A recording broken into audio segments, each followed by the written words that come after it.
मुख्यमंत्री अभ्युदय योजना में पुनः आप सभी का स्वागत है। हम लोग पिछली क्लास में जो बात कर रहे थे उसमें हम लोगों ने ये देखा था कि हम लोगों ने सल्तनत कालीन प्रशासन की बात की थी।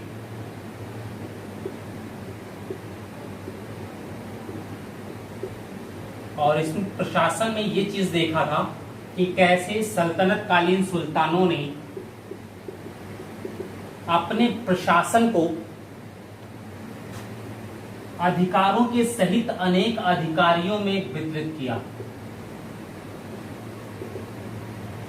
और इन अधिकारियों के माध्यम से ही संपूर्ण शासन अपने अधीन रखा।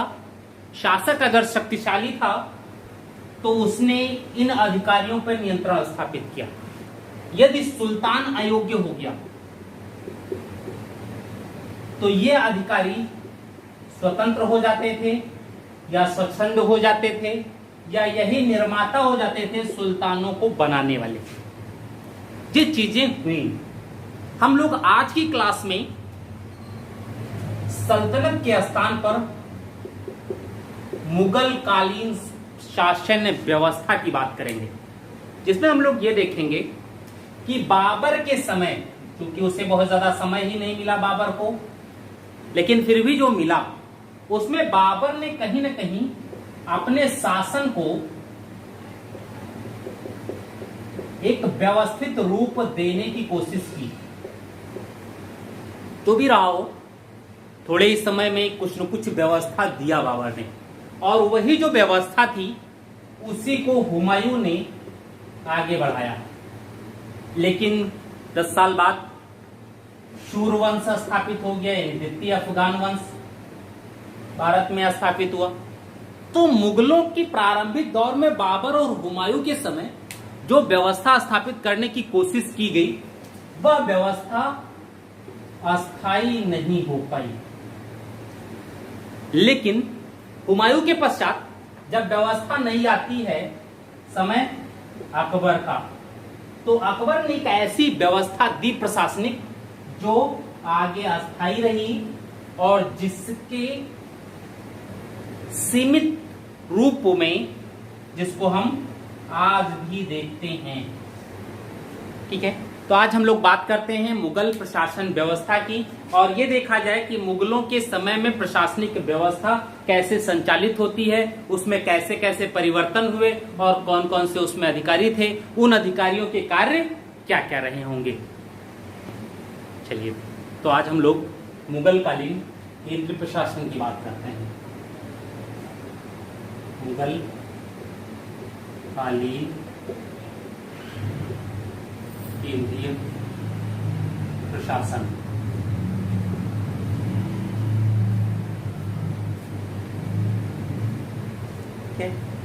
जब हम मुगल कालीन केंद्रीय प्रशासन या कोई भी प्रशासन की बात करते हैं तो इसमें सर्वोच्च सत्ता या सर्वोच्च स्थान किसका रहा? हमेशा बादशाह का। मुगल काल की बात हो रही है तो बादशाह, सल्तनत काल की बात होगी तो सुल्तान। ठीक है, तो सर्वोच्च सत्ता यानी केंद्र में जिसके पास सभी शक्तियों का केंद्रीकरण हो वहां कौन है? बादशाह या बादशाह। ठीक है, अब जब बादशाह से नीचे की बात करते हैं, क्योंकि बादशाह के विषय में हम लोग ऑलरेडी इतना जानते हैं, उसके अधिकार असीमित थे, इसलिए हम जब बात करते हैं तो प्रशासन की बात करेंगे तो बादशाह के अधीनस्थ अधिकारियों की बात करेंगे, न कि बादशाह की बात करनी है। तो अब इसके अधीनस्थ अधिकारियों में जब बात करते हैं तो जो मुगल में पहला अधिकारी था वो होता था वकील। ठीक है, इसको वकील मुतलक भी कहते थे, या वकीली आप कह सकते हैं या वकील मुतलक। ठीक है, हम इस वकील की जो बात देखते हैं वो स्टार्ट होता है बाबर के समय से, लेकिन महत्वपूर्ण पद बना ये बैरम खां के समय, क्योंकि बैरम खां हुमायूं के वकील थे। ठीक, अकबर की संरक्षकता भी बैरम खां के अधीन रही, और जब अकबर गद्दी पर बैठे तो अकबर के भी वकील यानी अकबर के पहले वकील बैरम खां ही रहे। और टाइम पीरियड इनका क्या रहा? 1556 से 60 तक। अब देखिए वकील का अधिकार क्या क्या रहा होगा। बाद में अकबर के समय माहम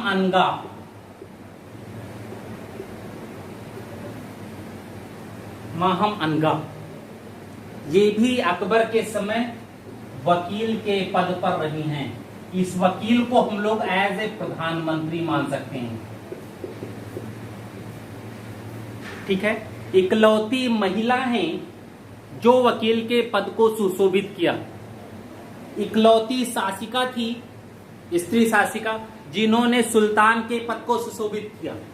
ध्यान रखिएगा, सुल्तान, रजिया, वकील यानी प्रधानमंत्री के पद पर, महामनगा, ठीक है, इकलौती हैं संयुक्त रूप से मुजफ्फर खां के साथ, ये भी प्रधानमंत्री या वकील रही, वकील मुतलक रही। टाइम क्या था इनका? अकबर के समय 1560 के पश्चात, थोड़ी से समय, ज्यादा समय इनको वकील नहीं, लेकिन इकलौती हैं इसलिए इनके विषय में पूछा जाता है। अब वकील के हम लोग अधिकार की बात करें तो जब वकील के अधिकार की बात करते हैं तो वकील के अधिकार क्या हैं? सुल्तान बादशाह के बाद यही प्रतिनिधि है किसका? बादशाह का। यानी बादशाह की अनुपस्थिति में बादशाह के सभी कार्य संचालित करने की जिम्मेदारी वकील मुतलक की होगी। ठीक, अब अगर यही है तो इसका कार्यक्षेत्र क्या होगा? न्यायिक, पहला भाई जो सुल्तान के पास अधिकार है, बादशाह के पास अधिकार, वो वकील के पास भी आ जाएगा। दूसरा क्या होगा? प्रशासनिक, क्योंकि सुल्तान के पास भी प्रशासनिक अधिकार थे, वकील के पास भी प्रशासनिक अधिकार आएंगे। ठीक, अब इस प्रशासनिक अधिकार में इसके पास राजस्व प्लस सेना, ये दोनों के भी अधिकार होते थे। राजस्व वसूली भी जा सकता था, यानी दीवान इसके अधीन है, उसके कार्यों की जांच पड़ताल ये कर सकता है। मीर बख्शी वो भी इसके अधीन है, यानी मीर बख्शी के भी कार्यों की जांच पड़ताल ये कर सकता है। ठीक है, अब कई वकील हुए, सबके समय अलग अलग वकील हुए। सामान्यतः पूछा इनके बारे में ही जाता है, नहीं तो वकील ए मुतलक था कौन? तो इसके विषय जानिए कि वकील ए मुतलक शासक के जस्ट बाद का अधिकारी होता था, जो शासक की अनुपस्थिति में शासक के सभी कार्य प्रतिपादित करता था या निष्पादित करता था। इसका प्रमुख रूप से शासन के सभी विभागों पर नियंत्रण होता था। जैसे शिवाजी के अष्टप्रधान में पेशवा की स्थिति थी, वही मुगल शासन व्यवस्था में वकील की स्थिति रही है। धीरे धीरे जब देखा गया कि वकील की शक्तियां ज्यादा बढ़ने लगी, वकील अपने आप को निरंकुश करने लगे, तो धीरे धीरे वकील के अधीनस्थ कुछ और अधिकारी रखे गए, वकील के कार्यों को छोटा किया गया ताकि वकील के अधिकार सीमित किए जा सके। अधिकार सीमित के साथ साथ इस पर नियंत्रण भी किया जा सके, ये चीजें यहाँ आई। ठीक है, तो अब हम लोग उसके बाद की बात करते हैं। एक दूसरा अधिकारी आता है वकील के बाद, दीवान।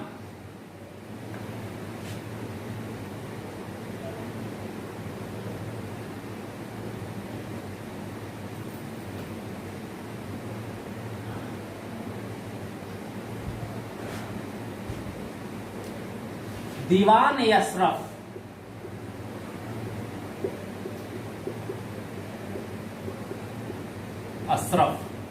या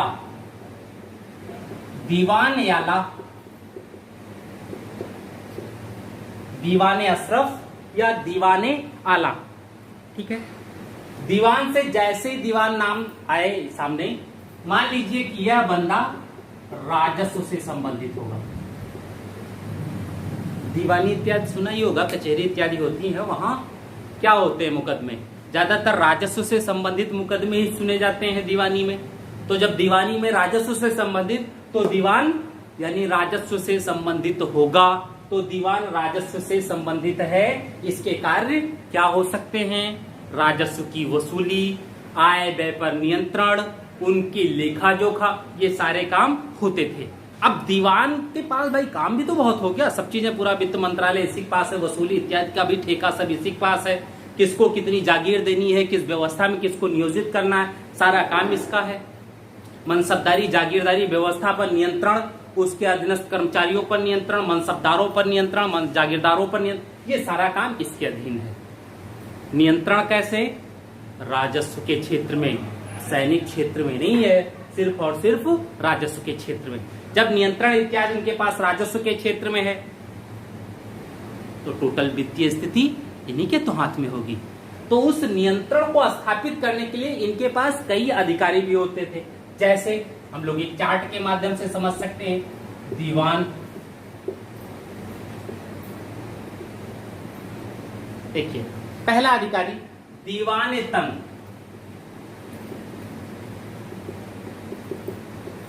दीवाने तन, देखते रहिएगा, काम अभी हम लोग बाद में देख लेते हैं। दूसरा दीवाने खालसा, खालसा। तीसरा दीवाने बयूतात,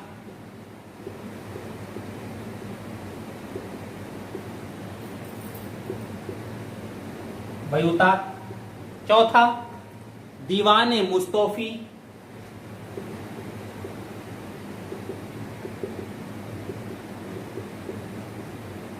मुस्तौफी। लास्ट जो है दीवाने मुशरिफ,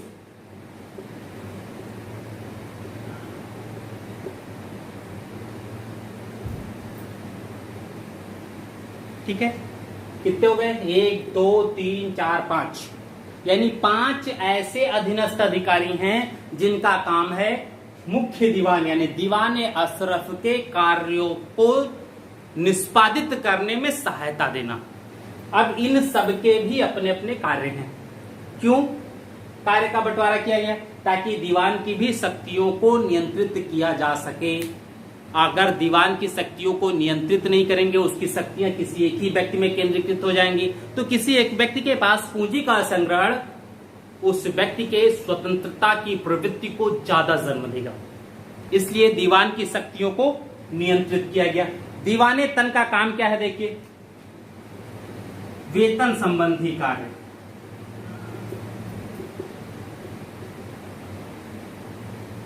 ठीक है। दीवाने तन का काम था वेतन संबंधी कार्य को देखना। साथ ही साथ अगर वेतन संबंधी, तो हम जब मुगल काल की बात करते हैं तो देखिए इसमें वेतन किस रूप में दिए जाते थे? कुछ को नगद दिए जाते थे, कुछ को जागीर दिया जाता, तभी तो जागीरदारी पद्धति आई, ठीक है। तो अगर वेतन संबंधी कार्य है इसका, तो वेतन में जागीर भी तो आते थे। अब जब जागीर दे रहा है तो जागीर में आय और व्यय दोनों चीज देखा जाएगा कि वास्तविक आय कितनी हो रही है, अनुमानित आय कितनी है। तो वास्तविक आय के अकॉर्डिंग या अनुमानित आय के अकॉर्डिंग जागीर का वितरण इसी के अकॉर्डिंग होता था। यानी दीवाने तन जागीरदारों, मनसबदारों, सैनिकों इत्यादि के वेतन के विषय में संपूर्ण अधिकार रखता था, ठीक। दूसरा दीवाने खालसा, हम लोगों ने खालसा की बात की, तो खालसा क्या थी? एक ऐसी भूमि जो राज्य के प्रत्यक्ष नियंत्रण में होती थी। खालसा के तात्पर्य वह भूमि जो राज्य के या शासक के प्रत्यक्ष नियंत्रण में हो। तो दीवाने खालसा की तात्पर्य, तो यानी खालसा क्या हो गया? राज्य के नियंत्रण की भूमि, यानी जो राज्य के नियंत्रण की भूमि होगी उसका जो पूरा लेखा व्यय इत्यादि देखेगा वो दीवाने खालसा हो जाएगा। राज्य की भूमि का प्रबंधक,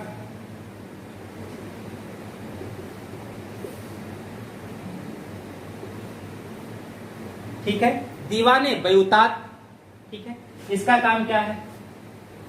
जब हम लोग बयूतात की बात करते हैं तो बयूतात से संबंध किसका आ जाता है? बयूतात से संबंध कारखानों इत्यादि का होता है। कारखानों से उत्पादन, व्यापार इत्यादि टोटल, ठीक है। तो इसका क्या कहता? कारखानों की आय व्यय का निरीक्षक, कारखानों की आय व्यय का निरीक्षक हो जाता था। दीवाने मुस्तफी, देखिए ये कारखानों की आय व्यय का है। दीवाने मुस्तफी का काम क्या था? राज्य की आय व्यय का निरीक्षक।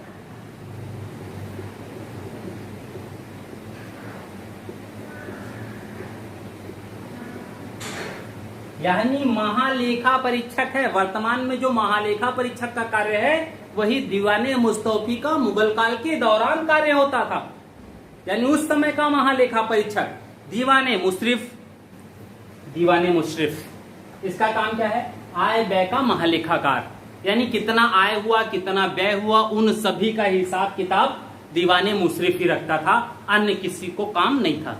अब देखिए दीवान है, दीवान को राज्य की आय व्यय का हिसाब लेना है दीवाने मुशरिफ के पास। इसको टैग यानी जांच पड़ताल वाली काम करनी है तो वो इसके पास। कहीं ज्यादा खर्चा नहीं हो गया, ये योजना थी, इस पे 500 रुपए खर्च होने हैं, कहीं 800 रुपए न दे दिए गए हों, ये सारा काम इसका। यानी जहां जितने की जरूरत हो उतनी ही पूंजी वहां दी जाए। ऐसा ना हो कि जरूरत है 100 रुपए की और दी गई 500 रुपए। अगर ऐसा होगा तो स्वाभाविक है वहां भ्रष्टाचार की मात्रा बढ़ेगी।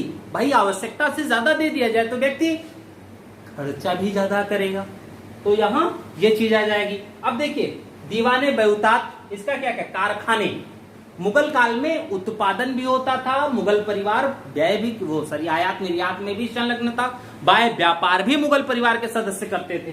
तो अगर मुगल परिवार के सदस्य व्यापार में भी हैं, उत्पादन भी हो रहा है, राज्य के खर्चे से कई प्रकार के कारखाने हैं, उन कारखानों में उत्पादन भी हो रहा है, तो स्वाभाविक है उन कारखानों से होने वाली आय व्यय का निरीक्षण भी होगा। तो उसका काम दीवाने बहुतात करता था। खालसा भूमि बहुत ज्यादा थी तो खालसा भूमि का प्रबंधक हो गया कौन? दीवाने खालसा।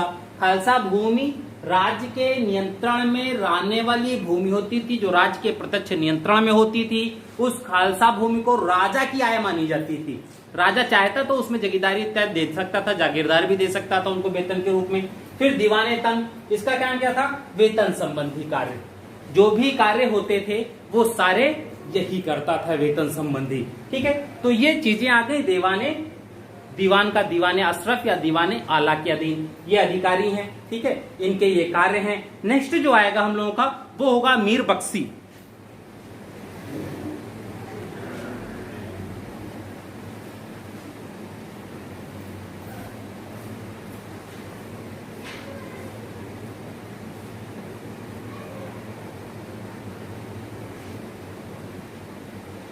मीर बख्शी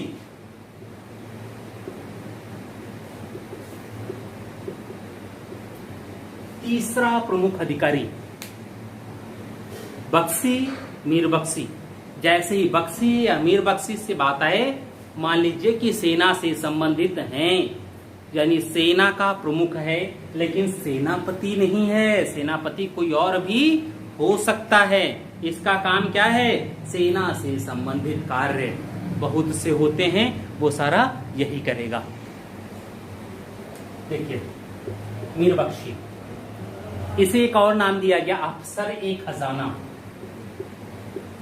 अफसर ए खजाना,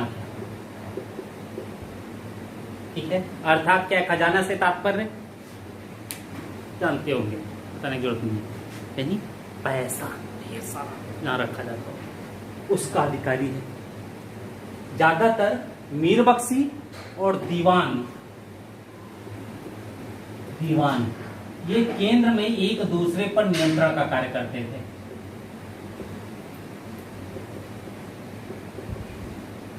भाई खजाना है तो खजाने की सुरक्षा कौन करेगा? सेना तो करेगी। और सेना किसके अधीन? मीर बख्शी के अधीन। खजाना कलेक्ट कौन करेगा? दीवान। तो एक दूसरे के पूरक भी हैं और एक दूसरे पर नियंत्रण का भी कार्य कर रहे हैं। ठीक है। दूसरी चीज हाकिम्स, हम लोग इस पे बात की है। हाकिम्स किसके समय आया? जहांगीर के, यही तो। और जहांगीर के समय जब आया तो इसने मीर बख्शी को क्या कहा? लेफ्टिनेंट जनरल लेफ्टिनेंट जनरल का है। ठीक, पहला चीज। दूसरा देखिए, यह सेनापति नहीं होता था, प्रमुख सेनापति नहीं होता था। क्यों? क्योंकि सेनापति का काम क्या होता है? सेना को नेतृत्व प्रदान करना। ठीक है, और जिस व्यक्ति के पास सेना के वेतन की जिम्मेदारी होगी, वेतन देने की जिम्मेदारी होगी, सेना के प्रशिक्षण इत्यादि की जिम्मेदारी होगी, वह इसी कार्य में इतना ज्यादा व्यस्त रहेगा कि वह नेतृत्व के विषय में या प्रशिक्षण के विषय में, अपने स्वयं के प्रशिक्षण के विषय में नहीं सोच सकता। तो अगर वो स्वयं को प्रशिक्षित नहीं रखेगा सेना के लिए, तो फिर सेनापति कैसे हो सकता है? ये तो होगा। तो अगर वो सेनापति नहीं हो सकता, तो फिर उसका काम, सेनापति का कार्य किसी और को होगा। और मीर बख्शी का काम क्या होगा? सैनिकों के वेतन का कार्य। ठीक है, वेतन का काम, प्रशिक्षण का काम। और देखिए इनका काम क्या है। हम लोगों ने बात की है गुप्तचर व्यवस्था की, ये तो बात की थी। बरीद, ये होते थे गुप्तचर मुगल काल में, जैसे वहां मुन्हियान, वैसे यहां बरीद। उसमें भी बरीद पाए जाते थे, लेकिन मुख्यतः मुन्हियान ही होते थे। दूसरे शवानी या वाक्यानवीश, ये सब अलग अलग गुप्तचर हैं। ठीक है, इनका प्रमुख होता था कौन? मीर बख्शी, यानी संपूर्ण गुप्तचर व्यवस्था का प्रमुख मीर बख्शी है। ये लोग अपनी रिपोर्ट किसको देते थे? मीर बख्शी को। अर्थात एक महत्वपूर्ण पद है प्रशासन में। हम जब लोग देखते हैं तो ये तीसरा प्रमुख पद है। वकील पहले पे, दूसरे पे दीवान, और तीसरे पे मीर बख्शी। सैनिक अधिकार नहीं है, सेनापति नहीं है, लेकिन फिर भी संपूर्ण सेना और संपूर्ण गुप्तचर व्यवस्था को नियंत्रित करने का काम इसी बंदे के पास है। देखिए दूसरा इनका काम। अब जब हम इनके गुप्तचर व्यवस्था की बात कर लिए कि गुप्तचरों पर इनका ही काम होता था, ठीक है, तो अब इसके साथ और भी काम क्या आते हैं? मनसब का आवंटन।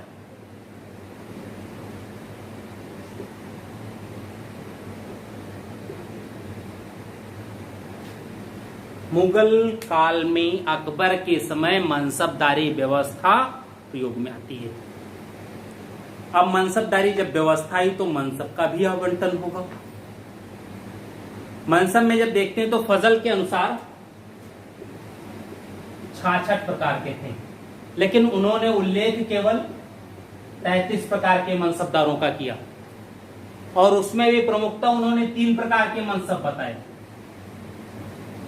ऐसे मनसब जिनके जात का पद सवार के पद से ज्यादा होता था, ऐसे जिनके जात का पद सवार पद के आधा होता था, ऐसे जिनके जात का मतलब सवार पद से आधे से कम होता था। प्रथम द्वितीय तृतीय में आगे। ठीक है, तो ये मनसबदारी व्यवस्था में मनसब का आवंटन यानी जात और सवार पद के आवंटन का कार्य किसके पास? मीर बख्शी के पास। ठीक है, दूसरा वेतन सूची। सूची जिसे कहते थे सरखत। सरखत पर हस्ताक्षर अगर इसका नहीं हुआ, सैनिकों की वेतन सूची है ये, तो फिर वेतन नहीं मिल सकता है। यानी सैनिकों को वेतन बिना इसके दस्तखत के नहीं दिए जा सकते थे। मनसबदारों को वेतन बिना मीर बख्शी के साइन के नहीं दिए जा सकते थे। जमींदारों को वेतन बिना इसके दस्तखत के नहीं दिए जा सकते थे। ऐसे लोग जिनको यहां से वेतन मिलता था, नहीं तो अधिकतर मनसबदार और जमींदारों को स्थिति क्या थी?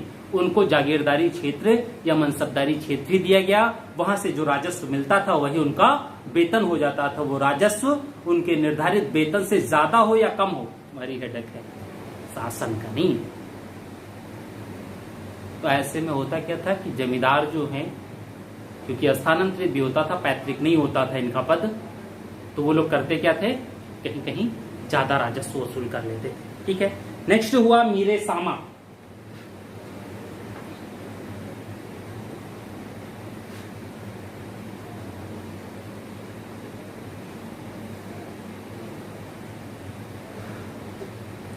मीरे सामा।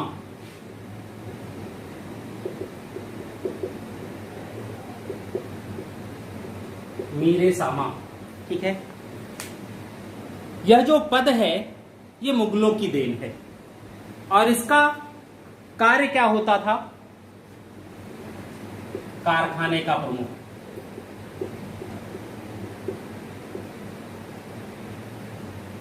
कारखाने का प्रमुख, रसोइये का प्रमुख, जो भी शाही आवश्यकताएं हों उन सबकी पूर्ति यही करता था। कारखाने का प्रमुख क्यों कहा गया? अधिकतर शाही आवश्यकताएं कारखाने में ही बनती थी, तो शाही आवश्यकता के अनुसार वस्तुओं का उत्पादन करना इसका काम है। ठीक है, आगे बढ़िए। ठीक है, शाही आवश्यकताओं का प्रबंधक। अब शाही आवश्यकताएं कुछ भी हो सकती हैं, ठीक है। दूसरा देखिए, कुछ काम और इसके हैं। दरबारी शिष्टाचार।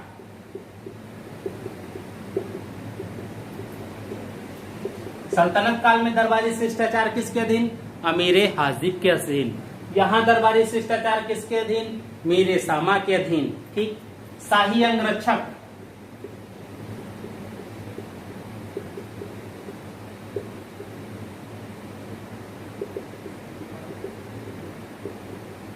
शाही अंगरक्षकों पर नियंत्रण। ठीक है, ये सारा काम मीरे सामा के अधीन होता था, यानी मीरे सामा भी राज परिवार से अच्छी तरीके से जुड़ा हुआ अधिकारी था। ठीक है, आगे बढ़ते हैं हम लोग। काजी उल कुजात जो सल्तनत में था वही यहां पे भी।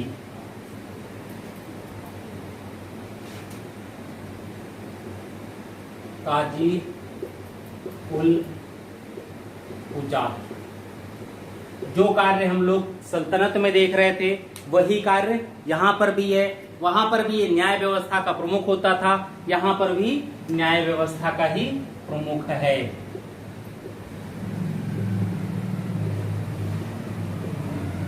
प्रमुख तो है, लेकिन इससे ऊपर कौन है? सुल्तान। अंतिम न्यायालय जो होती थी वो सुल्तान की होती थी। सुल्तान के बाद काजी उल कुजात होता था। सुल्तान सभी निर्णय नहीं कर सकता था, इसलिए काजी उल कुजात उसके अधीन था। इसी का काम था। फतवा इत्यादि भी मुस्लिम कानूनों को संहिताबद्ध जैसे आलमगीर के समय किया गया, तो वो सारा काम इसी के अधीन होता था। ठीक है, अब शत्रु सुदूर।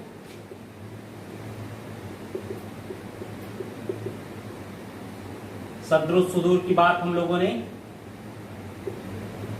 सल्तनत में की थी और शत्रु सुदूर यहां पर भी है। ठीक है, इसके विषय में यह कहा जाता है यह बादशाह और जनता को जोड़ने वाला माध्यम है।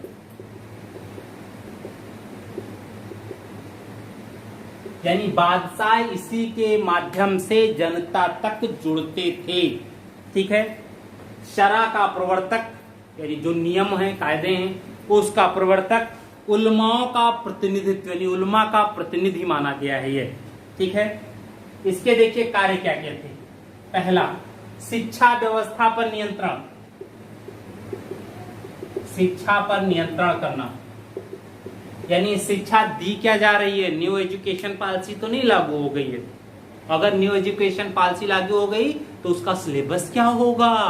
सिलेबस के अकॉर्डिंग शिक्षा दी जा रही है या इतर शिक्षा दी जा रही है? ऐसा तो नहीं है बोर्ड पे लगा हुआ है कि ये सिलेबस पढ़ाएंगे और अंदर वो सिलेबस पढ़ाया नहीं जा रहा हो, धार्मिक शिक्षा दी जा रही हो, शरिया पढ़ाई जा रही हो, कुछ भी हो सकता था। ठीक है, तो इसका शिक्षा पर नियंत्रण एवं निरीक्षण।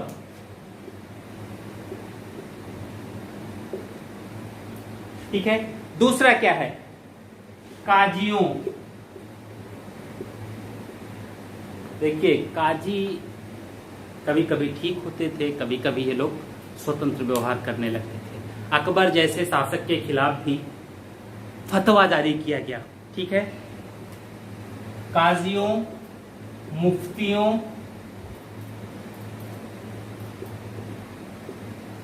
इत्यादि की नियुक्ति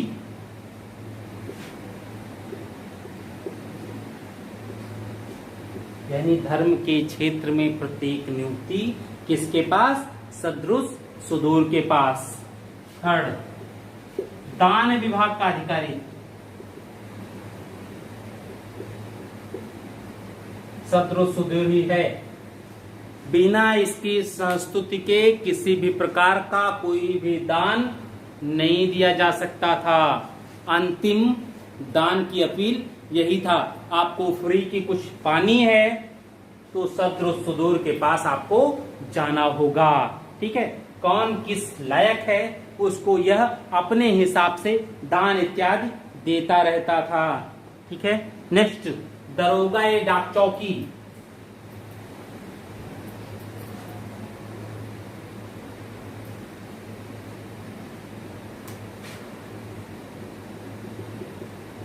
दरोगा ए डाक चौकी, ठीक है, दरोगा ए डाक चौकी डाक विभाग एवं गुप्तचर विभाग का प्रमुख था। ये डाक विभाग व गुप्तचर विभाग का प्रमुख, डाक विभाग एवं गुप्तचर विभाग का प्रमुख होता था ये। इसका काम क्या रहा होगा?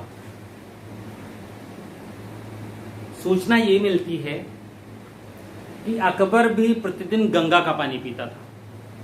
तो अगर गंगक पानी पी रहे हैं तो अकबर के पास तक गंगक पानी प्रतिदिन कैसे पहुंचे?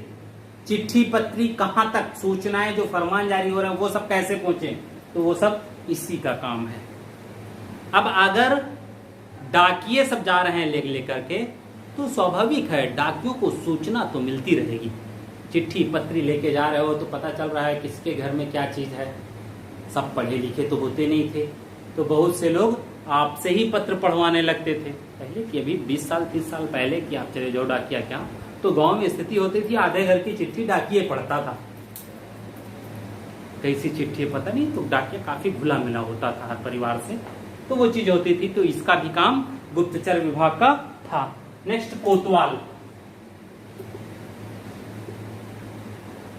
कोतवाल आज भी मिलता है नाम, कोतवाल मुगल कालीन नाम दिया गया है ये, आज भी ये नाम बकायदा मिलता है, कोतवाली और कोतवाल। सब इंस्पेक्टर यसाई हुआ उप कोतवाल, और जब वही प्रमोट होता है तो वो हो जाते हैं इंस्पेक्टर, अर्थात हो गए कोतवाल। ठीक है, अब देखिए इन कोतवालों की जो नियुक्ति है वो मीर बख्शी के संस्तुति पर होती थी, और इनकी नियुक्ति शहरों में होती थी, प्रमुख शहरों में। और इनका कार्य क्या होता है? इन शहरों में शांति व्यवस्था को बनाए रखने का। यानी कोतवाल की नियुक्ति हमेशा मीर बख्शी की संस्तुति के परिणाम स्वरूप शहरों में की जाती थी। शहरों की शांति व्यवस्था को बनाए रखने के लिए यह नगर पुलिस का प्रधान होता था, अर्थात उस समय का कोतवाल जो है एसपी होता था, सुपरिटेंडेंट ऑफ पुलिस, नगर की संपूर्ण पुलिस व्यवस्था का प्रधान। गांव में न पुलिस व्यवस्था की कोई जरूरत ही नहीं थी उस समय, क्योंकि गांव में पंचायती व्यवस्था चलती थी। किसी भी प्रकार के निर्णय काजी किया करते थे। एक तो न्याय हो गया, दूसरा विवाद आपस में किए हो तो दोनों लोग वहां जाओगे, नहीं तो गांव में पंचायत बैठती थी। जो पंचायत में निर्णय का कार्य गांव के प्रमुख अधिकारी जो होते थे, राजस्व वसूली, वही किया करते थे। तो ज्यादातर मामला ऊपर तक जा भी नहीं पहुंचता था, बहुत ही बड़े मामले ही ऊपर तक पहुंचते थे, अन्यथा तो ऊपर तक मामले गांव से जल्दी जाते ही नहीं थे। ठीक है, तो ये हैं। अब इनके बाद कुछ छोटे छोटे अधिकारी ऐसे जिनका काम तो महत्वपूर्ण है लेकिन माना नहीं जाता है कि बहुत महत्वपूर्ण है। ठीक है, तो उनमें देख लीजिए, कभी कभी उनके विषय में पूछता है।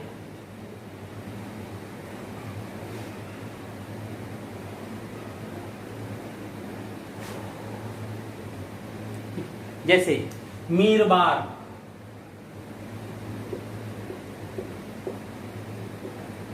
मीरबार नाम देखते रहिएगा। मीरबार,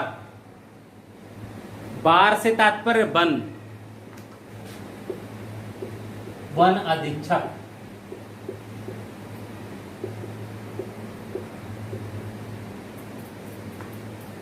ठीक, मीरबार वन अधीक्षक। मीर मुंशी,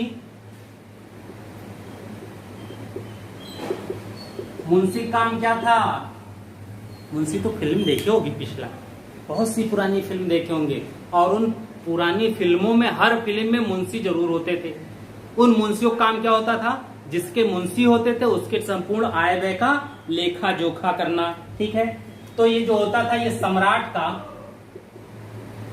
सचिव होता था। ठीक है, इसका काम क्या था? सम्राट का मुख्य सचिव है। भाई सम्राट की भी तो अपनी संपत्ति होती थी, नहीं होगी? सम्राट की भी होगी। तो इसका काम है, सम्राट का प्रमुख सचिव है, सम्राट के प्रत्येक कार्य को करेगा। इसका शाही पत्राचार।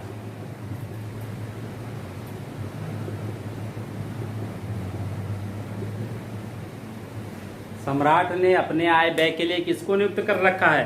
दीवान को। यह प्रमुख मुख्य सचिव हो गया, जैसे गांधी जी के महादेव गोविंद महादेव जी थे। ठीक है, महादेव देसाई, सॉरी महादेव देसाई थे, गोविंद महादेव देसाई। इसका काम क्या है? शाही पत्राचार, यानी पर्सनल सचिव है। शाही पत्राचार, बुआ, काकी, चाची, याजी, नानी, काकी, जिसके पास भी पत्र भेजना हो वो काम ये करते थे। यानी कोई अपना व्यक्तिगत आदमी रहता होगा जिससे सुल्तान अपने सारे दुख दर्द बांट सकता हो। ठीक है, आगे साहिबे तौजीह,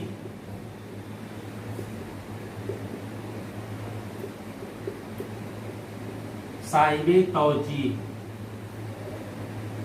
साहिबे तौजीह यह वेतन वितरण करता था। वेतन वितरण करता, सेना का मीर बख्शी। यह वेतन बांट रहा है किसका? राजधानी के जो सेवक होते थे केवल राजधानी में, उन्हीं के वेतन। वेतन वितरक है, लेकिन केवल राजधानी के सेवकों का, यानी राजधानी में रहने वाले जो भी सेवक हैं उन्हीं के वेतन का यह अधिकारी था, अन्य नहीं था। मीर अर्ज, अर्ज दीवान अर्ज सल्तनत काल, सेना से मीर बख्शी के समतुल्य। जहां मीर अर्ज का क्या है? याचिका प्रभारी।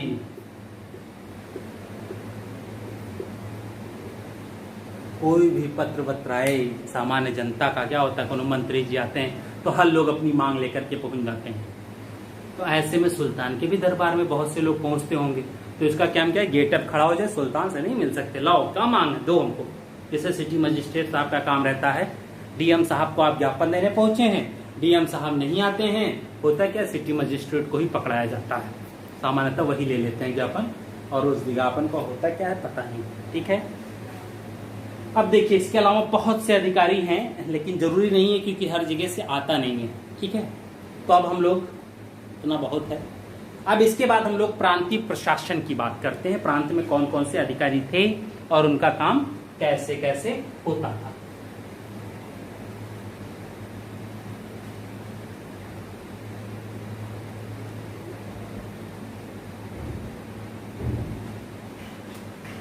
मुगल कालीन प्रांतीय प्रशासन। ठीक है, अब इसमें देखिए प्रांत में जब हम प्रांतों की बात करते हैं तो सबसे पहले जो प्रांतों का बात आता है वो आता है अकबर के समय में। ये कहा जाता है अकबर ने 1580 में अपने प्रांतों को 12 सूबे में बांटा। बाद में शाहजहां के समय संख्या 23 हुई, फिर औरंगजेब के समय 2 घट गई, 21 हो गई। उन्होंने 2-3 प्रांतों को एक साथ मर्ज कर दिया। तो इन प्रांतों में भी एक व्यवस्था इन्होंने दी। अब व्यवस्था क्या थी ये देखिए आप, उसमें अधिकारी कौन कौन से थे, तो उसको भी फ्लोचार्ट के माध्यम से प्रांतीय प्रशासन,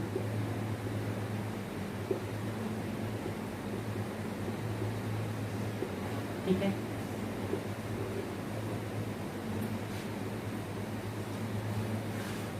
अब इसमें देखिए अधिकारियों में पहला था सूबेदार।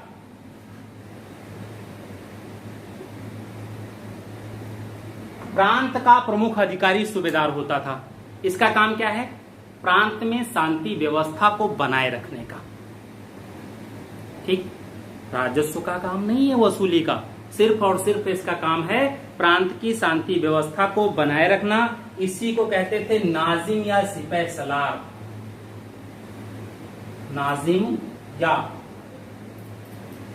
सिपह सलार।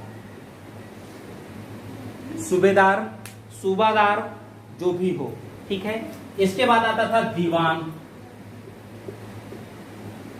प्रांतीय दीवान है ये, केंद्रीय दीवान की बात अलग हो रही है, प्रांतीय दीवान की होती है। इसका काम क्या है? सूबे की राजस्व व्यवस्था की देखरेख या वसूली या राजस्व व्यवस्था का प्रमुख है ना, का प्रमुख। अब देखिए, सूबेदार और दीवान ये दोनों समतुल्य होते थे और दोनों एक दूसरे पर नियंत्रण का कार्य करते थे। सूबेदार दीवान पर नियंत्रण रखता था और दीवान सूबेदार पर नियंत्रण रखता था। ये दोनों एक समतुल्य पद इसलिए रखे गए ताकि किसी एक ही व्यक्ति के हाथ में सत्ता केंद्रित ना होने पाए। अगर किसी एक व्यक्ति के हाथ में सत्ता केंद्रित नहीं होती है तो कोई न कोई एक शासक के प्रति वफादार रहेगा। अगर ये स्वतंत्र होना चाहे तो ये शासक को शिकायत कर देगा, शासक के पास है। अगर ये स्वतंत्र होना चाहते हैं तो ये शिकायत कर देंगे। इसलिए व्यवस्था ऐसी बनाई गई कि कोई न कोई एक हमारे साथ जुड़ा रहे।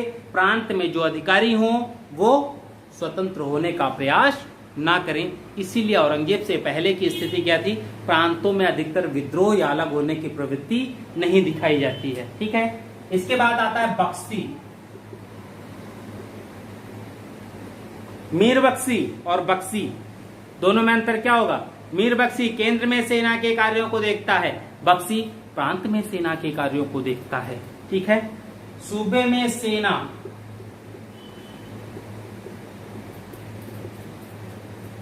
के वेतन इत्यादि की व्यवस्था करना,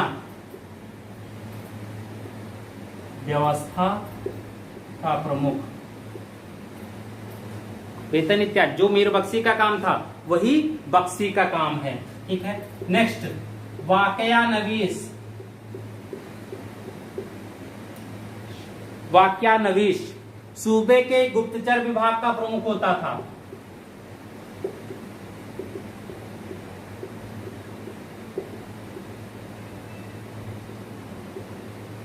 वहां पर कौन था गुप्तचर विभाग का प्रमुख? मीर बख्शी ही होता था। ये सारी सूचना कहां ले जाते थे? मीर बख्शी के अधीन लेके जाते थे। ठीक है। कोतवाल, कोतवाल कौन होता था? सूबे का नगर पुलिस।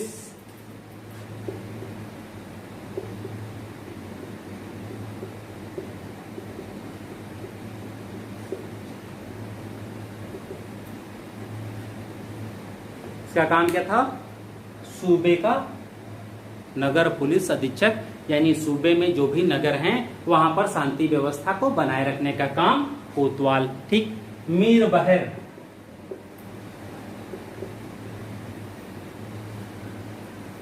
इनका काम क्या है? लेखा जोखा वाला काम। फिर लास्ट जो है वो आते हैं शद्र। इनका काम धार्मिक जो होता था वहां शद्र सुदूर का काम है, वही यहाँ शद्र का काम है। ठीक है। तो ये प्रांत में अधिकारी वर्ग थे, इनका ये काम था। ठीक है। अब देखिए, सूबेदार या दीवान ये एक दूसरे के पूरक हैं, एक दूसरे पर नियंत्रण रखने का कार्य करते थे। ठीक है। संतुलन स्थापित करने का। जो सूबेदार की नियुक्ति का आदेश होता था उसे कहते थे फरमान सबाती। इसकी नियुक्ति का आदेश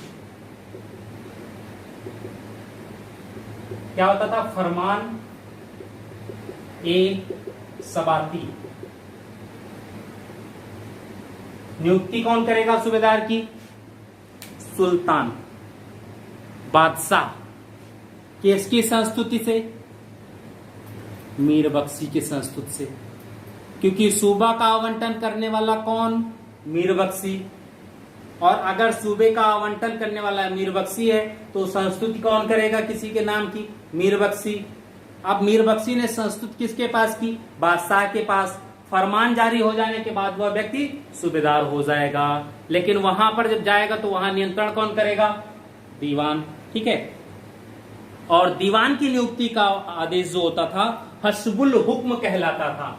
इसका नियुक्ति का आदेश हस्बुल हुक्म, हस्बुल हुक्म कहलाता था। ठीक है। अकबर ने ही 1586 में सर्वप्रथम प्रांतीय दीवानों की नियुक्ति की, जिनमें 8 सूबों में दीवान खत्री थे, यानी खत्री कायस्थ। ठीक है। 1586 में सूबों में दीवानों की नियुक्ति की। ठीक। दीवान कितने? 12 सूबा।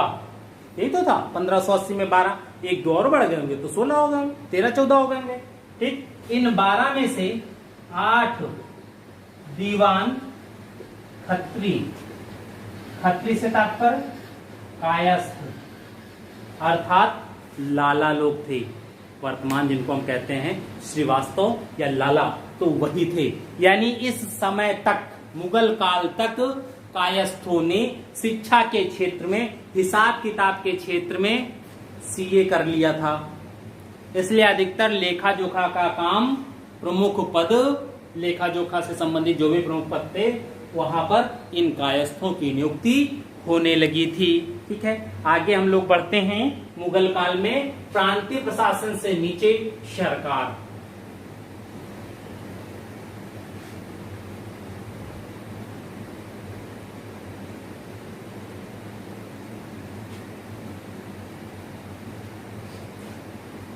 प्रांतीय के स्थान पर सरकार।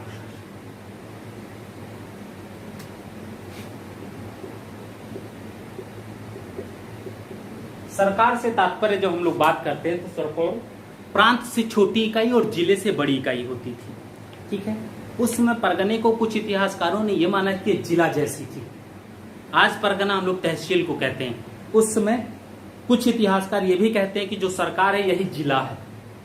क्या था पता नहीं, लेकिन ये जानते हैं परगना और प्रांत के बीच की इकाई सरकार होती थी, मंडल नहीं था। ठीक है। चलिए, सरकार का प्रशासन, सरकार, इसमें भी हम लोग अधिकारी ऐसे ही देख लेते हैं। फौजदार, यहां प्रमुख सैन्य अधिकारी फौजदार होता था। ठीक है। जो राजस्व से संबंधित है वो है अमल गुजार। प्रांतीय प्रशासन में सूबेदार और दीवान एक दूसरे पर नियंत्रण का कार्य करते थे। सरकार में फौजदार, अमल गुजार एक दूसरे पर नियंत्रण का कार्य करते हैं, यानी नियंत्रण हर जगह है। बस इनका काम शांति व्यवस्था का,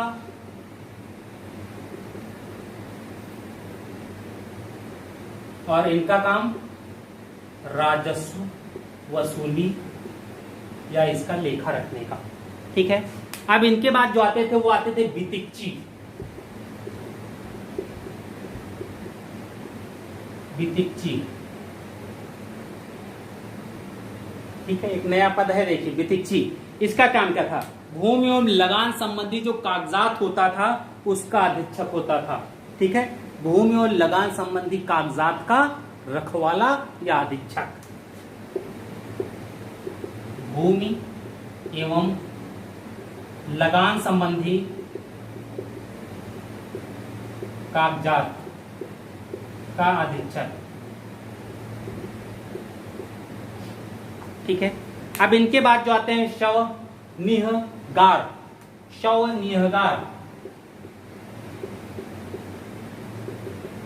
एक नया पद है, देखिए इसका काम क्या है? जागीरदारों की गतिविधियों पर नियंत्रण, छोटी छोटी जो जागीर हैं उनकी गतिविधियों पर नियंत्रण। जागीरदारों की गतिविधियों पर नियंत्रण। शवनिहगार, शवनिहगार। इसके बाद आता है खजानदार।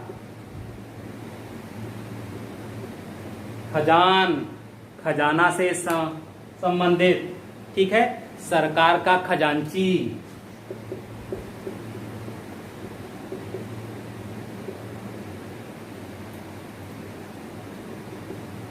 सरकार से तात्पर्य भारत सरकार मत समझिएगा, सरकार प्रशासनिक एक इकाई होती थी, ठीक। उस प्रशासनिक अधिकारी यानी जिला जैसी एक प्रशासनिक अधिकारी है, और उस जिले में आने वाले राजस्व को, संपूर्ण राजस्व जो भी होता था, उसको रखने का काम यही करता था, ठीक है। फिर इसमें आते थे काजी। प्रांत में कौन है? शद्र। जिले में, सरकार में कौन आ गया? काजी, यानी न्यायिक प्रणाली यहीं से स्टार्ट हो जाती थी, ठीक है। इसके बाद आते हैं हम लोग परगना।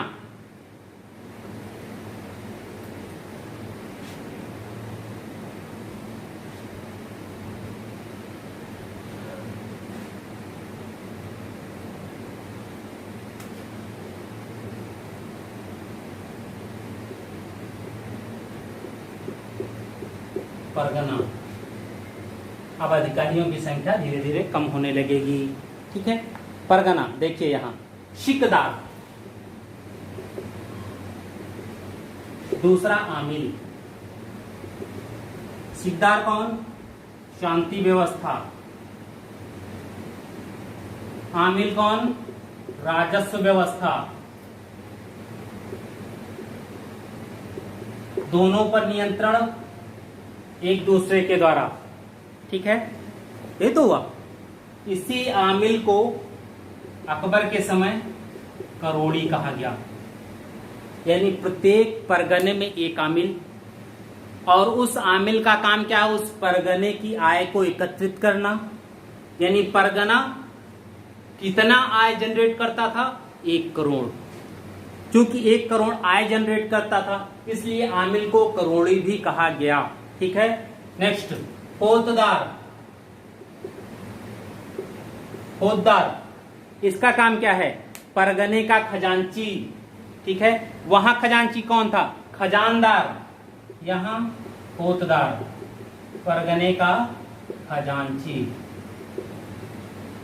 ठीक। इसके बाद कौन आता है? कानूनगो। आज भी होते हैं कानूनगो, ठीक है। कानूनगो, इसका काम क्या था? भूमि का लेखा रखता था, ठीक। भूमि का लेखा रखता था। कानूनगो भूमि का लेखा रखता था, और इसी को ये कहा गया, यह पटवारियों का प्रमुख होता था।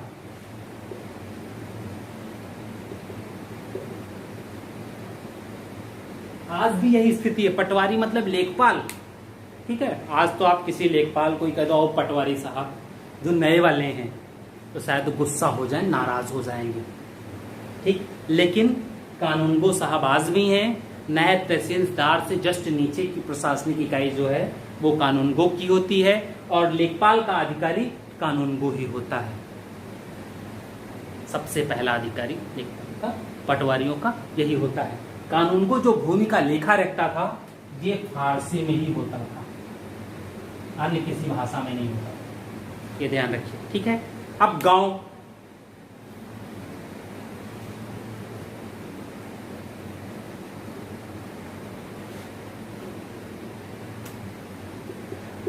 ग्राम, ये सबसे छोटी इकाई होती थी किसी भी प्रशासन की, ठीक है। गांव को मौजा, मौदा, डीह आदि कहा गया, ठीक है। यहां पर जो अधिकारी होते थे उसमें होते थे मुकद्दम या पटेल। मुकद्दम या पटेल पहला। दूसरा होता था पटवारी, ठीक है। मुकद्दम या पटेल का काम क्या था? शांति व्यवस्था प्लस राजस्व वसूली। पटवारी का क्या होता है? राजस्व निर्धारण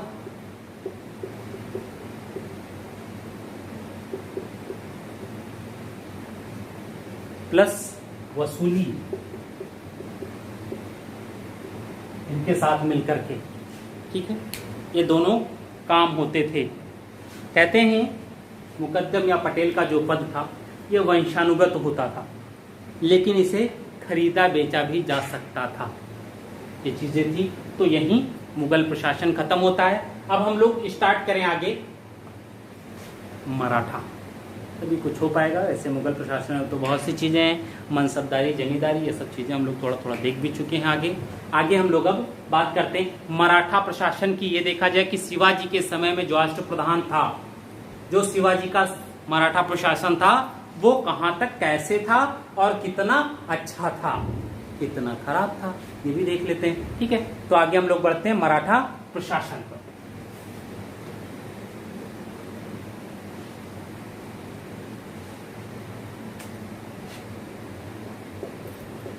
मराठा प्रशासन,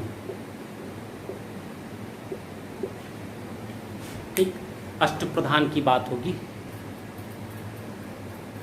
शिवाजी का प्रशासन। ठीक, जब हम लोग शिवाजी के प्रशासन की बात करते हैं तो इसमें ये देखते हैं कि इनकी जो प्रशासनिक व्यवस्था थी वो कौटिल्य की कहीं न कहीं प्रशासनिक व्यवस्था से प्रेरित है। ठीक है, यदुनाथ सरकार ने शिवाजी को या मराठा प्रशासन को मध्ययुगीन राजतंत्र की एक अनोखी घटना कहा है। किसने? यदुनाथ सरकार ने। यदुनाथ सरकार ने मराठा प्रशासन को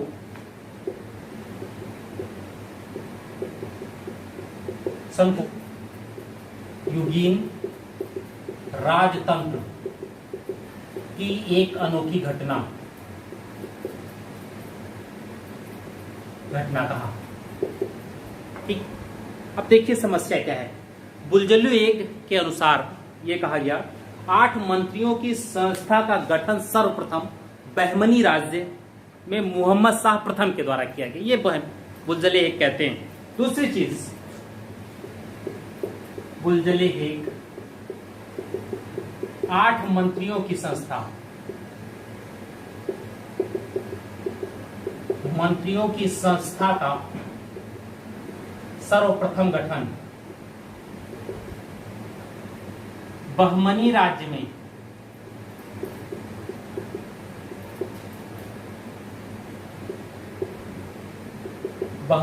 में किसके द्वारा किया गया? मोहम्मद शाह प्रथम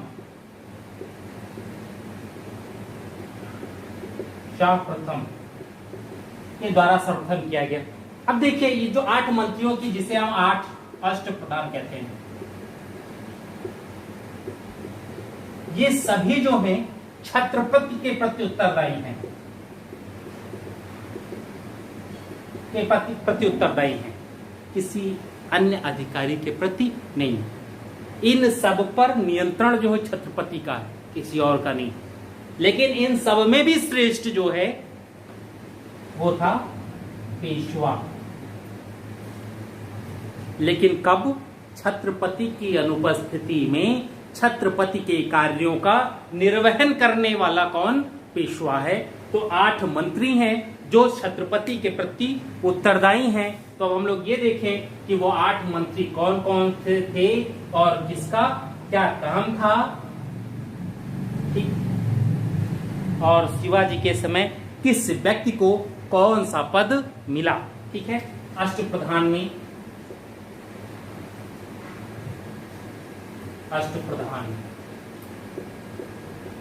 पहला पद आया पेशवा।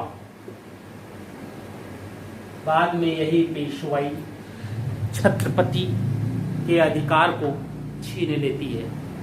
बाद में यही पेशवाई मराठा एकता को तहस नहस कर देती है।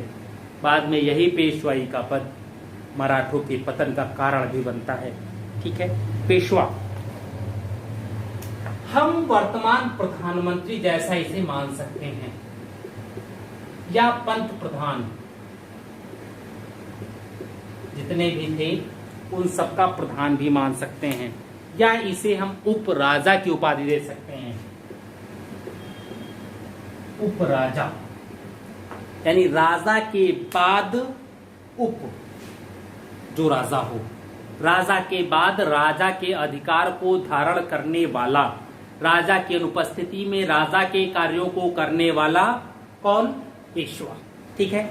इसका जो कार्यालय होता था पेशवा का कार्यालय, इसे हुजूर ए दफ्तर कहते थे। हुजूर ए दफ्तर कहते थे। ठीक है। अब अगर कार्यालय हुजूर ए दफ्तर था, उपराजा कहा जाता था, तो इसका प्रमुख कार्य क्या होगा?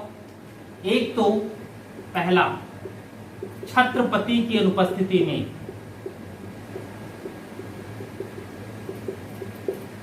छत्रपति के कार्यों का निर्वहन करना, छत्रपति के कार्यों का संचालक। देखिए, यानी अगर छत्रपति नहीं है, घर में है या व्यस्त हैं किसी भी तरीके से, मान लो घर में व्यस्त हैं, बाहर नहीं आ सकते दरबार में, तो ऐसे में पेशवा ही छत्रपति के कार्य को निष्पादित करता था। ठीक है। शिवाजी के जो पेशवा थे,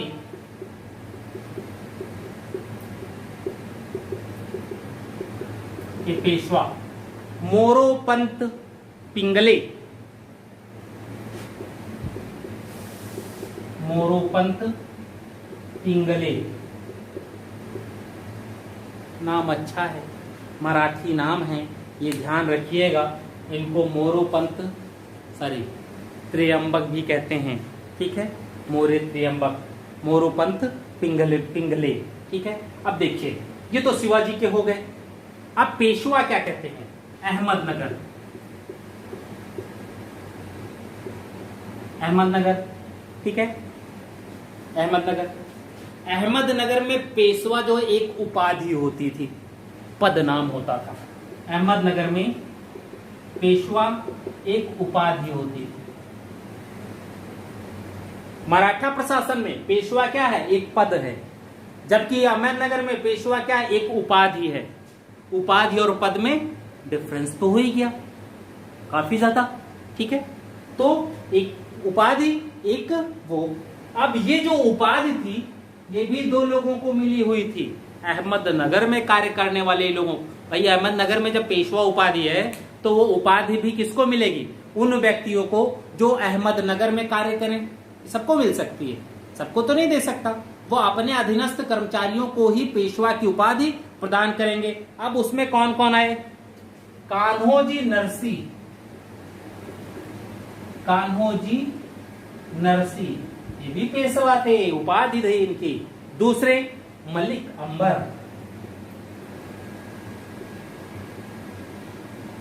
अंबर, मलिक अंबर से आप लोग अच्छे से जानते होंगे। शिवाजी की भूराजस्व व्यवस्था मलिक अंबर की भूराजस्व व्यवस्था से प्रेरित थी। पहला, शिवाजी की गुरिल्ला युद्ध प्रणाली मलिक अंबर की गुरिल्ला युद्ध प्रणाली से ही प्रेरित थी।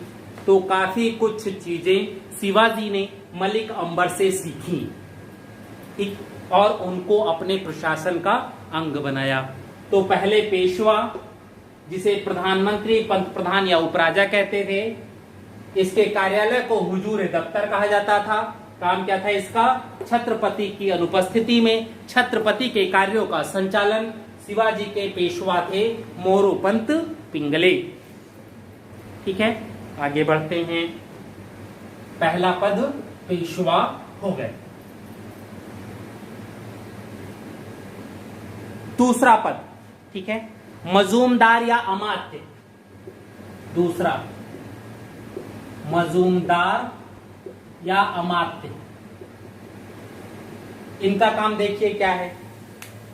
राज्य के वित्त मंत्री को हम मजूमदार या अमात्य कहते थे। राज्य के वित्त मंत्री हैं, ठीक है। अब अगर ये राज्य के वित्त मंत्री हैं, अमात्य राज्य का वित्त मंत्री, तो इनका कार्य क्या हो सकता है? सोचिए आप, वित्त मंत्री हैं। उस समय की हम लोग बात कर रहे हैं जिस समय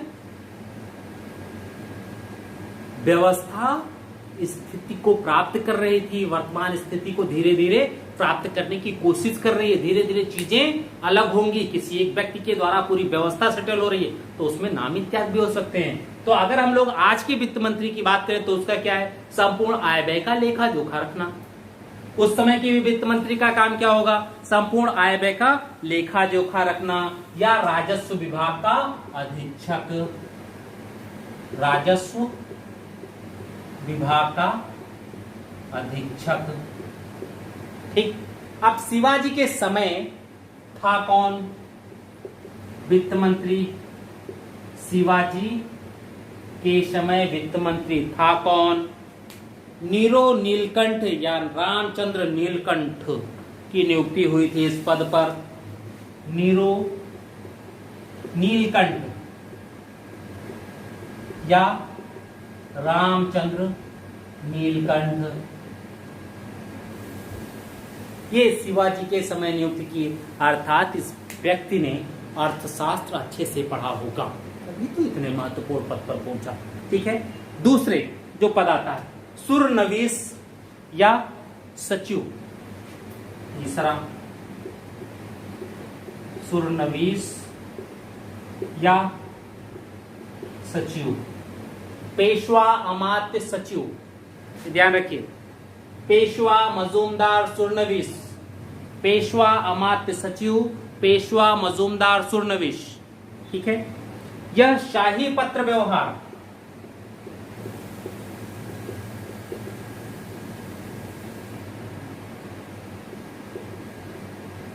की देख रेख करता था, यानी विदेश मंत्री थे ये उस समय के। ठीक है। विदेश मंत्री थे, वैदेशिक संबंध देखते थे, राजा के किससे क्या संबंध होने चाहिए, कैसे संबंध हो सकते हैं, कैसे सुधारा जा सकता है और कैसे बिगाड़ा जा सकता है, ये सभी काम इन्हीं का था। इस पद पर शिवाजी ने अन्नाजी दत्तोपंत की नियुक्ति की थी। अन्ना हजारे मत समझना, ये अन्नाजी दत्तोपंत हैं। ठीक है। अन्नाजी दत्तोपंत शिवाजी के सचिव थे।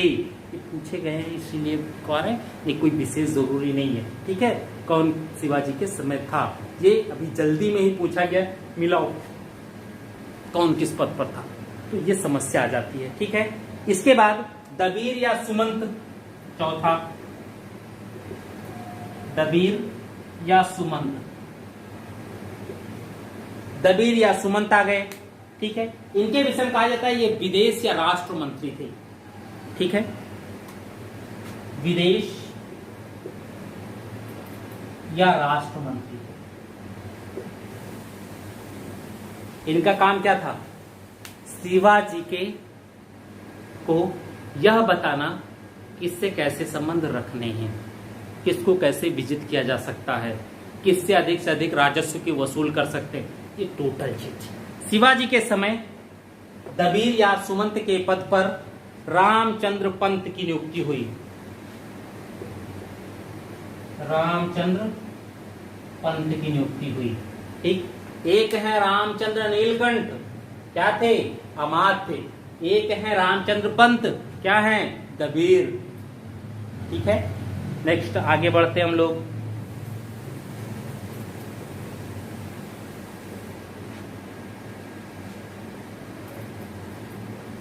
पांचवा शर-ए नौबत।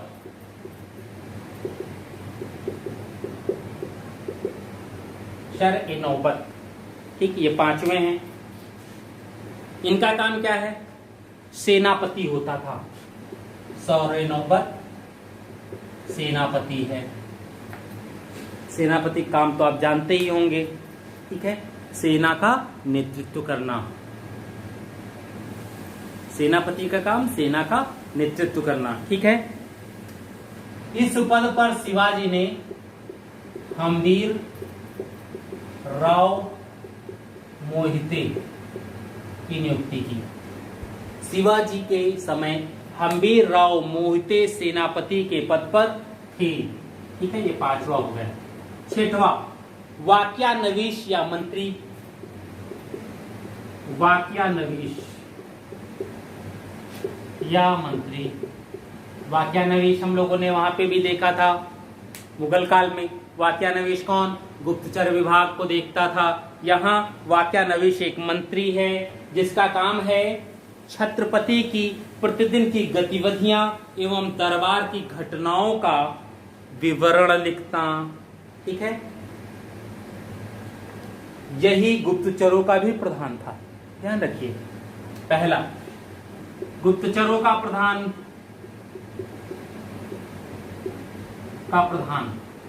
दूसरा काम इसका,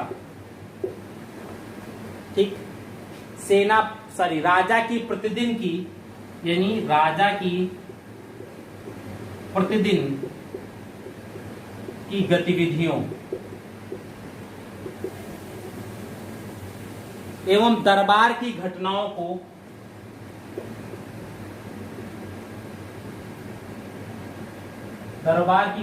को लिखने का कार्य था, यानी इतिहास लिखता था। ये दरबार में क्या हुआ, किसकी सूचना हुई, कौन आया, कौन गया, क्या क्या निर्णय लिए गए, क्या क्या फरमान है, ये सब वाक्यानवीश या ये करता था।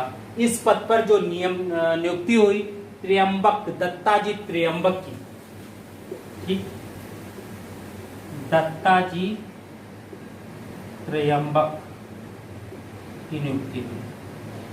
ठीक है, ये हुए 6 हो गए, 2 और हैं।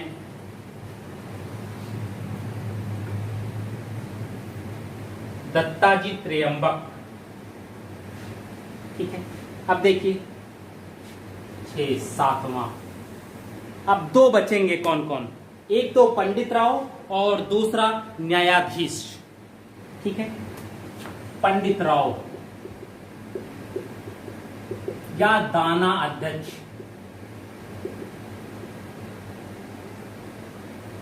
जैसे जो सद्र सुदूर का काम है वही पंडित राव का काम है। मुगल काल में जो सद्र सुदूर, वही मराठा प्रशासन में पंडित राव का काम। ठीक, यानी इनका काम दान इत्यादि का काम, किसको अनुदान देना है, किसको कितना देना है, कौन पद देना है, ये सारा काम इसका पंडित राव का होता था।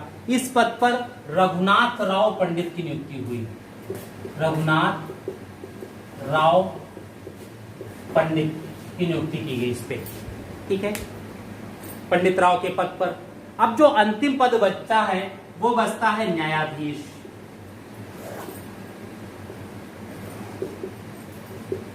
यानी न्याय का कार्य।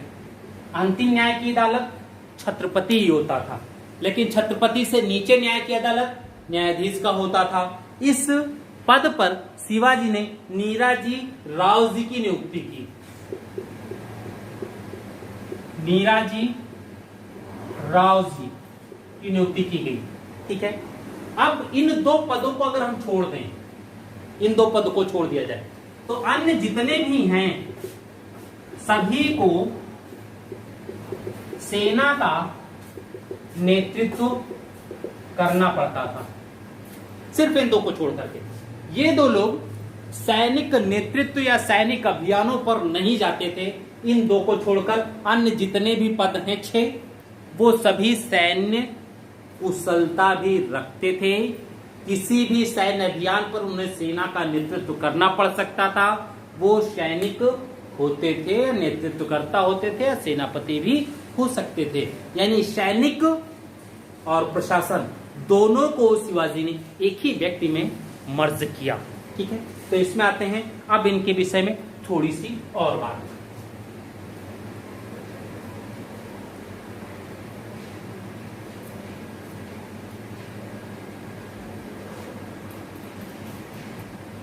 अष्टप्रधान के अतिरिक्त हम लोग एक और अधिकारी की बात करते हैं, चिटनीस। जब हम इसकी बात करते हैं तो ये देखते हैं कि इसके जो अधिकार इत्यादि हैं वो लगभग अष्टप्रधान के समकक्ष हैं। ठीक, क्यों? क्योंकि ये छत्रपति का मुख्य सचिव होता था, निजी सचिव होता था छत्रपति का। ये निजी सचिव होता था। छत्रपति का सचिव है न कि अष्टप्रधान का। अष्टप्रधान का सचिव नहीं है, ये छत्रपति का सचिव है। और शिवाजी के समय इस पद पर कौन था? बालाजी आओजी। बालाजी आओजी, ठीक, बालाजी आओजी, इनको नियुक्त किया गया इस पद पर, चिटनीस पद पर। ठीक है, अब हम लोग बात करते हैं प्रांतीय प्रशासन पर। जब हम शिवाजी के प्रांत की बात करते हैं तो उसमें देखते हैं शिवाजी ने अपने संपूर्ण साम्राज्य को 4 प्रमुख प्रांतों में बांट रखा था। ठीक है, प्रांतीय प्रशासन, प्रांतीय प्रशासन, शिवाजी के समय प्रांतीय प्रशासन। ठीक है, इन प्रांतों को शिवाजी ने स्वराज कहा है, पहली बात। ठीक, पहली चीज क्या हो गई? प्रांत क्या कहे गए? स्वराज कहा गया। दूसरा, इन प्रांतों का जो विभाजन किया गया वो 4 प्रांतों में किया गया, यानी शिवाजी ने अपने संपूर्ण साम्राज्य को 4 प्रांतों में विभाजित किया। ठीक, अब अगर 4 ही प्रांत में विभाजन किया है तो इन चारों प्रांत में अधिकारियों की भी नियुक्ति होगी। तो प्रांतों का जो अधिकारी होता था उसे सरकारकुन या मुख्य देशाधिकारी कहते थे। सरकारकुन या मुख्य देशाधिकारी, सरकारकुन या मुख्य देशाधिकारी कहते थे। ठीक है, सर सूबेदार के सम कुछ होता था ये। अब समस्या क्या थी? इन प्रांतों में भी जो कर्नाटक की प्रांत थी। क्यों कर्नाटक? एक तो व्यापार के दृष्टि से कर्नाटक सबसे महत्वपूर्ण है, दूसरा उत्पादन के दृष्टि से भी कर्नाटक सबसे महत्वपूर्ण है। तो अगर कर्नाटक का क्षेत्र शिवाजी के संपूर्ण क्षेत्र में उत्पादन की दृष्टि से, राजस्व की दृष्टि से सबसे महत्वपूर्ण है, वो तो हो ही जाएगा। किसी माँ के 4 बेटे, जो लड़का सबसे ज्यादा कमाएगा वही तो मम्मी का सबसे प्यारा होगा, जो सबसे कम कमाएगा वो नालायक कहा जाता है। ठीक है, तो कर्नाटक सबसे ज्यादा राजस्व देता था, इसलिए चारों प्रांतों में कर्नाटक को सबसे अधिक माना जाता था या उसका स्थान ऊंचा होता था। वहां जो भी कारकुन, सरकारकुन या क्षेत्राधिकारी होगा वो बहुत महत्वपूर्ण होगा। ठीक है, अब देखिए इन प्रांतों में इन प्रांतपतियों की जो नियुक्ति है वो शिवाजी ही करते थे, अन्य कोई नहीं कर सकता था। सभी प्रांतों में नियुक्ति जो है शिवाजी ही करते थे। और इन प्रांतों की सहायता, प्रांतपतियों की सहायता है हेतु अष्टप्रधान की तरह, अष्टप्रधान की तरह 8 मंत्रियों की एक परिषद होती थी, यानी जो केंद्र में व्यवस्था है वही प्रांत में भी व्यवस्था है, ताकि प्रांतों में भी प्रांतपतियों के ऊपर नियंत्रण स्थापित रखा जा सके, इसलिए व्यवस्था दी गई। ठीक, अब जब प्रांतों से छोटी बात करते हैं, प्रांतों से, हाँ 4 प्रांत रहने दो यार, 4 प्रांत कौन कौन से थे इससे क्या मतलब है। ठीक है,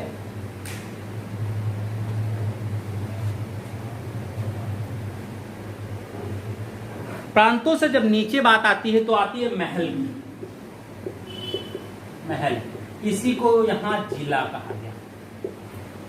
ठीक, महल या जिला कहते हैं। प्रांतों का विभाजन महल में किया गया, यानी जिलों में किया गया। और इसमें महलदार या तरफदार, महलदार या तरफदार, तरफ भी कह सकते हैं महल को। ठीक है, होता था, महलदार या तरफदार होता था। अब इसके नीचे जो आई बात वो आती है परगनों की। महल के नीचे परगने है, यहाँ पे भी परगना है, परगना अभी भी है और उस समय भी हर प्रशासन में परगना मिलता है। यानी तहसील का जो कॉन्सेप्ट है वो बहुत पहले से चला रहा है, कुछ नया वया नहीं है। ठीक है, इसके अंतर्गत तरफ या मौजे आते थे। अभी कहते हैं ना मौजा है हमारे यहाँ का, कितने मौजक गांव है? 8 मौजक गांव है। ठीक है, तो मौजे हो जाते थे। मौजा क्या होता है?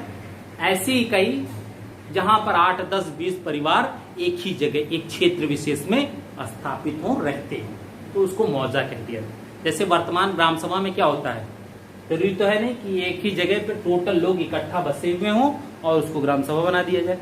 ऐसे मिलते हैं, ऐसा नहीं कि नहीं मिलते हैं। सामान्यतः होता क्या है, ये पूरा गांव का क्षेत्र हो गया, 10-20 लोग यहाँ बसे हैं, 10-20 लोग यहाँ बसे हैं, 10-20 लोग यहाँ बसे हैं, 10-20 लोग यहाँ बसे हैं, 5-6 यहाँ बसे हैं, ठीक है, परिवार। और इसको पूरा मिला करके गांव हो गया, ग्राम सभा हो गई। ये जो है इसी को मौजा कहा जाता है, तो मौजे कहते थे, ठीक है।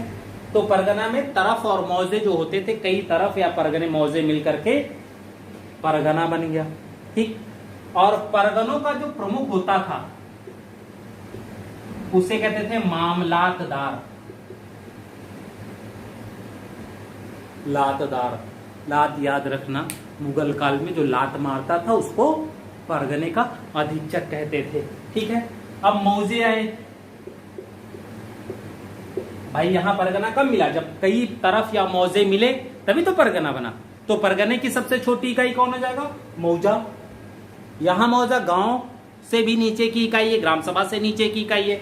यहां मौजा परगने में की एक सबसे छोटी इकाई। जब कई मौजे मिलते हैं तब एक परगना बनता है, और जब मौजे की बात करते हैं तो वो गांव की सबसे छोटी इकाई हो जाता था। मौजे में पाटिल होते थे, इसे ही गांव कहा गया, ठीक है। पाटिल की नियुक्ति की जाती थी, यानी प्रत्येक मौजे में एक पाटिल की नियुक्ति की जाती। देखिए वंशानुगत पद नहीं है, बाद में ये वंशानुगत बने पाटिल वाटिल के पद, लेकिन अभी तक नियुक्ति हो रही है कहां से, शासन से नियुक्ति हो रही है, ठीक है। पाटिल की नियुक्ति की जाती है। कम विस्तार, कम विस्तार, कम विस्तार, ठीक है। कम विस्तार क्या होता था, 2-3 गांव का प्रशासन देखता था, 2 या 3 गांव का प्रशासन देखता था, ठीक है। कम विस्तार का काम क्या था, 2-3 गांव के प्रशासन को देखना, ठीक है। तो ये है प्रशासन शिवाजी का। अब इसमें हम लोग थोड़ा सा एक बात करते हैं जहां से क्वेश्चन आ सकते हैं और आए भी हैं, जैसे सैन्य से उनके।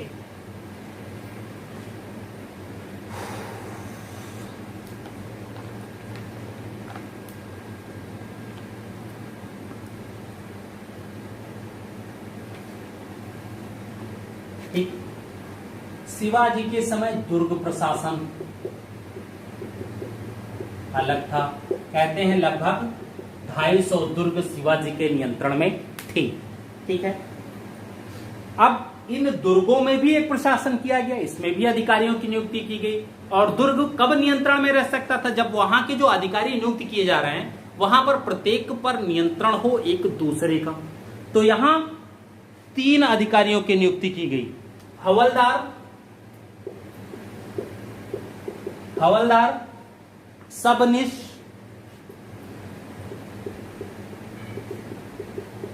शबनिश और सरे नौबत, शरे नौबत, ये 3 हो गए, ठीक। अब इन तीनों की संयुक्त जिम्मेदारी थी,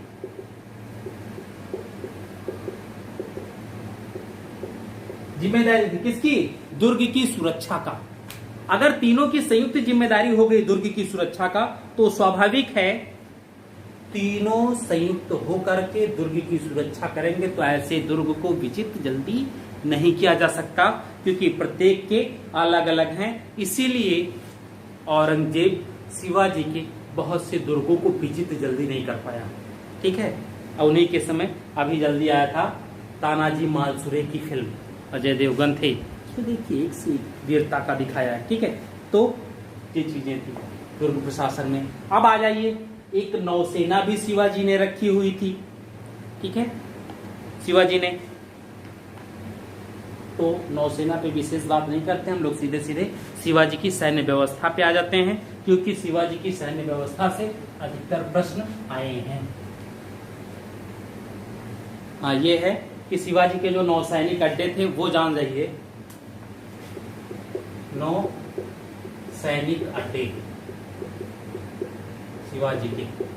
कुलाबा नाम सुना होगा, कुलाबा का, बंबई के आसपास है। कल्याण ये भी नाम सुना होगा, भिवंडी, ये भी नाम सुना होगा। ठीक है, ये शिवाजी के 9 सैनिक अड्डे थे।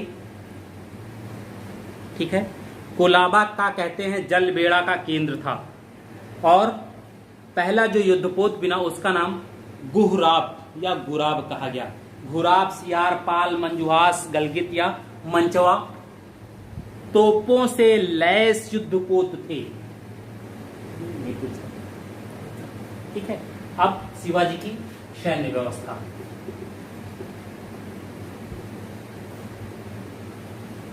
इनकी जो नौसेना है वो अधिकतर घुड़सवार थी। ठीक है, कहते हैं सेना को मराठा भाषा में पाइक कहा जाता है। सेना को मराठी में पाइक कहा जाता है, और सामान्यतः जब हम शिवाजी का प्रशासन देखते हैं तो पाइक से तात्पर्य पैदल सेना से। सॉरी। ठीक है, अब शिवाजी के समय यह कहा जाता है कि जो पैदल सेना थी इनकी संख्या लगभग 1 लाख थी।